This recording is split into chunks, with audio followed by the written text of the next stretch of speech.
Bonjour, je suis Gwendal Bonnet, un élève de terminale STI 2D en option EE énergie environnement. Je voulais vous présenter mon projet qui était d'alimenter une maison de vacances en énergie la maison était éloignée de toute énergie et il fallait donc que l'on trouve une solution pour l'alimenter. Pour ceci, on a utilisé une éolienne qui se situe ici. Elle va permettre d'alimenter donc la maison en énergie. On a utilisé aussi ce panneau solaire ces deux systèmes vont permettre l'alimentation totale en énergie de la maison. On a ici une citerne qui va servir à récupérer de l'eau potable. Donc l'eau potable, l'eau sera de l'eau pluviale qui arrivera par cette gouttière. Une fois cette eau pluviale récupérée, nous pourrons la filtrer et en faire de l'eau potable le niveau d'eau nous sera indiqué par ces capteurs qui permettront en cas de souci, au cas où il manque de l'eau pour la maison, que l'eau n'est pas tombée en assez grande quantité par exemple, il y aura le relais qui sera pris par cette citerne qui représente une nappe phréatique et qui enverra de l'eau dans la citerne d'eau potable de la maison. Et ensuite, nous n'aurons plus qu'à utiliser ce robinet afin de pouvoir utiliser l'eau potable dans la maison.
Cette année, nous avons eu un projet appelé mini-serre, où le principe était de construire une serre qui doit être isolée de tout système de distribution, donc que ce soit l'eau ou l'électricité.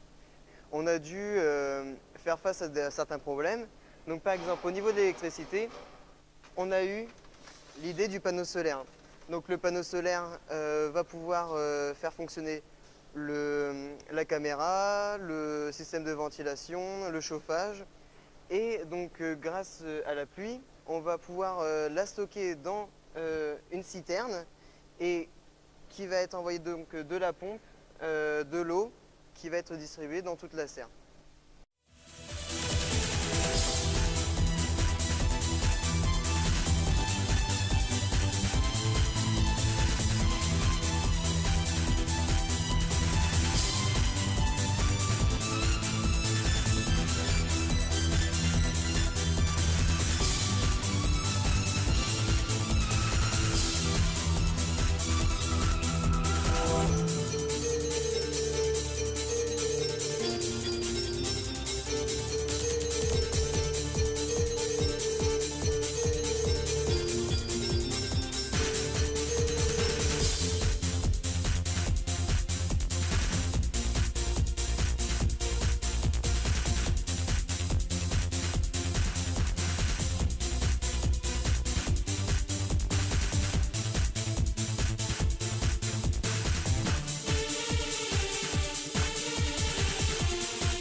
Bonjour, je m'appelle Alexandre Tourte, je suis en SCI 2D Énergie Environnement.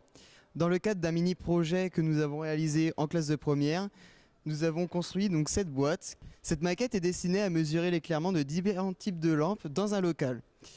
À l'intérieur de cette maquette, nous avons placé des plaques blanches, car grâce à celle-ci, nous pourrons voir le changement d'éclairement à l'intérieur de la boîte. L'éclairement ne sera pas le même si les plaques sont noires ou blanches. Les valeurs affichées sur le luxmètre seront bien entendu accessibles grâce à la caméra IP que nous allons pouvoir voir sur l'ordinateur. Nous voici à l'ordinateur, donc nous pouvons ici visualiser ce que la caméra visualise à l'intérieur. Donc le luxmètre, on peut voir ici qu'il affiche 840 lux.